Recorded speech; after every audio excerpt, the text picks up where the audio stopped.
高雄市有395场的饲猪场，饲29万只的猪。伫农业部的饲猪100亿基金的计划4年来，嘛已经协助262场的饲猪场改善设施，减少摒扫的时间甲人工的使用哦，嘛省水3成以上。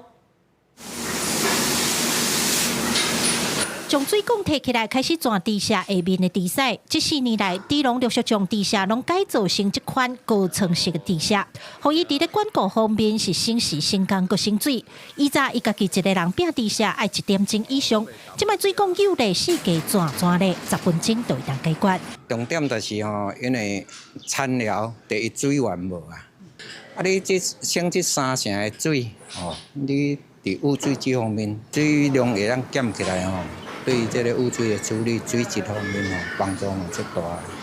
但金水讲，伊饲猪已经40多年啊，也发觉产业爱对时代进步，所以4年前开始加入饲猪100亿基金计划，农业局补助猪农将传统的地下改建成高层式的省水地下，辅导262个猪场转型，估计这4年省水62000吨。尤其计划中嘛有加入一寡自动化升降设备，会当解决人工不足的问题，和高雄的饲猪产业符合时代需求。 在农业部100亿基金的挹注之下，4年内总共投入2.4亿元，协助262场养猪场改善猪舍及导入新式的养猪设备，来提升竞争力。未来也会持续向农业部争取相关的经费，来协助养猪产业永续的发展。